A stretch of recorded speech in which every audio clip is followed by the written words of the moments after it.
President Levin, Provost Martinez, trustees, senior class presidents, thank you for the invitation to address you today. And to the distinguished class of 2026, congratulations. I must warn you all, this is only the second commencement speech I've ever given.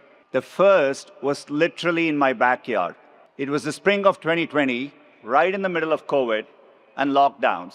We were filming a YouTube commencement for the graduates who couldn't have their own celebrations like this one. When I look back on it, I see a time of great anxiety. I see the empty space where there should have been an audience. I see the haircut I gave myself right before filming. In fact, I really wish I could unsee it. Today, what I see in front of me is how graduation should be. Graduates celebrating together and with the people you love who have supported you on your journey. Your parents, relatives, friends, professors, and everyone who helped you reach this milestone. Let's give them another round of applause. They deserve it. I know today is about giving you all advice, but people have also been giving me a lot of advice on what to say. Actually, it's been the same advice, and it's about what not to say. People thought it would be really difficult for me. In all honesty, the topic is truly immaterial to what I want to share with you. The most timeless advice I've learned is technology agnostic. It's about you, the life you want to build for yourself, and the choices that help you pursue that life. Some of you know what you're pursuing already. Congratulations. Enjoy closing down the Rose and Crown now. It gets tougher with a day job. Many of you may have absolutely no clue. That's okay too. I remember feeling uncertain on graduation day. The sense that life was a series of really big moments and the pressure I felt to get them all exactly right. This is especially true for a group of high achievers who have sweated every grade, every paper, every exam, who have focused on having the right mix of activities, athletics, internships, and now your first jobs. I'm going to let you in on a little secret. While these things matter in the moment, they are much less consequential than you might think. You could have failed that biology test, skipped a class, never learned to play the tuba, and you'd still probably be here today.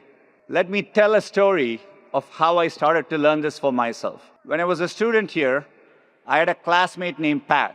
He was from Long Beach, had an earring in one ear, which I thought was really edgy at the time, and a white two-door Honda Prelude convertible.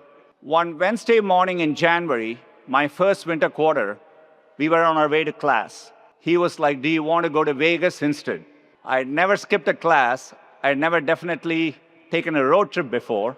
And yet I said, sure. So we went back to our dorm rooms, grabbed some things, and set off. You have to cut through the mountains to get there. As we drove through them, it started to snow. I had never seen snow before. I stuck my hand out to grab it. I couldn't believe the softness of the flurries. Pat stopped the car so I could get out. It was really beautiful, a moment I'll never forget. 9 hours from when we set out, we arrived in Vegas with the night lights on the horizon. I didn't know what to think. Pat taught me how to play blackjack. I started with $5 and did manage to win about 15 more, and was like, I'm out. We didn't have enough money to stay long, so the next day we started the drive back. No one seemed to notice that we had missed class. For the first time, I realized the world won't end if I relaxed a little. You're going to face a lot of moments in your life. Only a few of them are really important, and you need to get them right.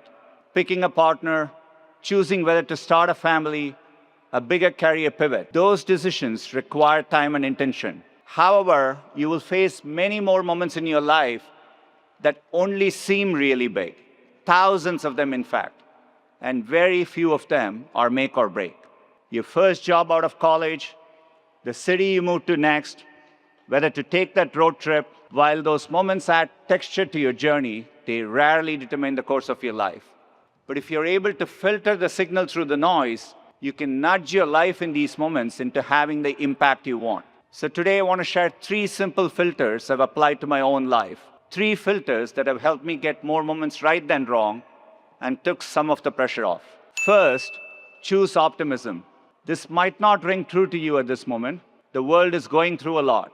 Global conflicts, economic anxiety, a rewiring of technology, information overload, all at a fast pace. It's easy to look at the news of the day and think that we are living in uniquely challenging times. For me, it's helpful to remember that each generation has faced hardship in their own way. We don't get to choose the world we graduate into, but we do get to choose how we frame our circumstances. This was something my parents instilled in me at a young age. I grew up in the vibrant city of Chennai, India.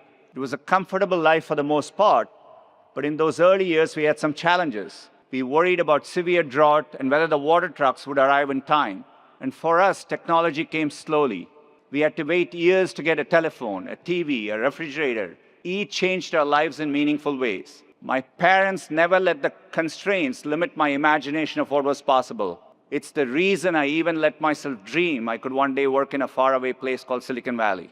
When the call from Stanford came, my father spent the equivalent of a year's salary to buy my ticket. It was my first time on a plane. When I landed in California, it wasn't exactly as I'd imagined. I remember that first drive down 280 coming from the airport with my host family. If you're not from here, California is advertised as being really lush and green. But when I looked out the window, it was more brown. I guess I said this out loud, I'm not sure why. My host, Mrs. Jane Earl, gently corrected me. We prefer to call it golden, she said. And that's exactly what I mean by choosing optimism. It's about reframing for the positive. Where I saw brown, she saw golden. This slight change of perspective had a huge ripple effect on how I thought about the world around me.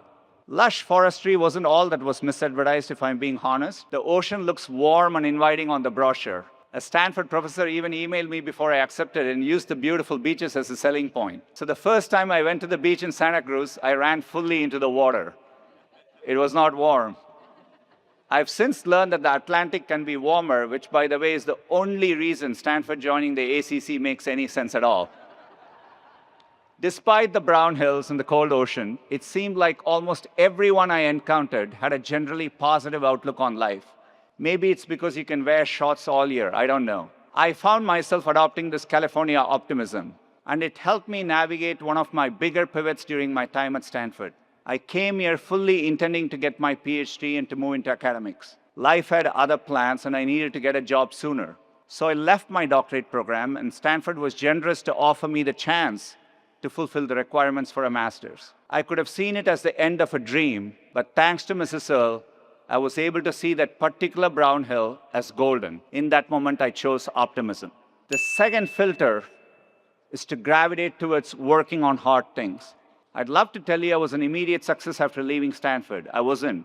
Even a decade later, I felt like I wasn't on the right path and took me a while to find my footing. Until I applied to Google, I had my final interview there in 2004. It was April Fool's Day and the day Gmail launched. So when my interviewer asked me about it, I wasn't sure if it was a joke or a real product. That's because at the time, 1 gigabyte of free storage for everyone felt super ambitious and almost impossible. A couple years into the job, I got my chance to work on a seemingly impossible problem too. It was around this time that the internet was moving into a new phase. The web was evolving from simple web pages to rich applications. There was a group of us that felt we could reimagine the browser to be much better and faster, and we had an early prototype that we thought was pretty good. Internally, there was a consensus that building a browser would be incredibly difficult, requiring hundreds of engineers. We had a group of about 10. The consensus was right. It was going to be really hard. In some ways, we were naive, and it's good to be a bit irrational when you approach new things. And in 2008, we launched what we thought was a great browser. We had 8 million users in the first 24 hours, and the reviews were really positive, and then user growth stagnated. After a year, we had around 2% share. I remember Steve Ballmer, the CEO of Microsoft, made fun of Chrome in an interview and called it a rounding error.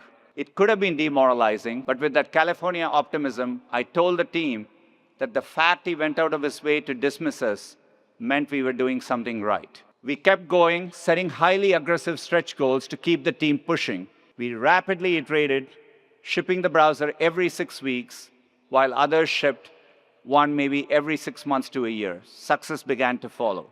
Working on hard things has taught me a lot. It typically attracts other great and optimistic people. And even if you miss meeting the high goals you set, you will still achieve something great. So when you have the choice to work on something hard, say yes. And the third filter I use, when all else is equal, do the thing that excites you. For me, there has always been access to technology. The more access my family had, the better our lives got.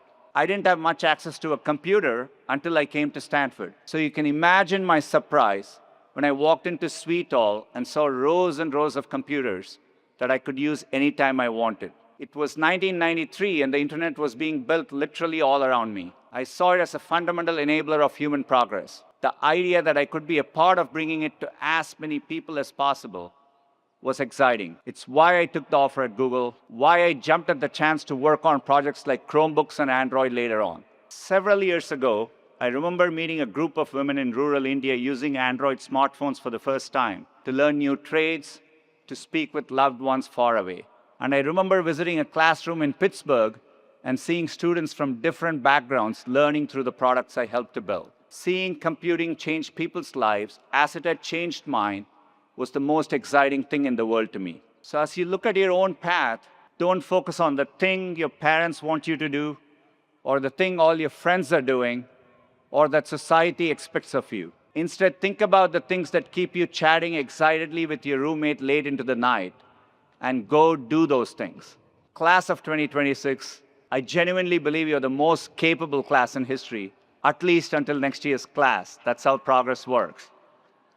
You have thousands of moments ahead of you. The important thing isn't to get them all right, it's to find a way to keep moving forward. Sometimes we end up somewhere wonderful, like a beautiful snow-capped mountain. You already have the California optimism to see life's golden hills and a Stanford diploma proving you can do hard things. Now go out and set your heart ablaze. Congratulations.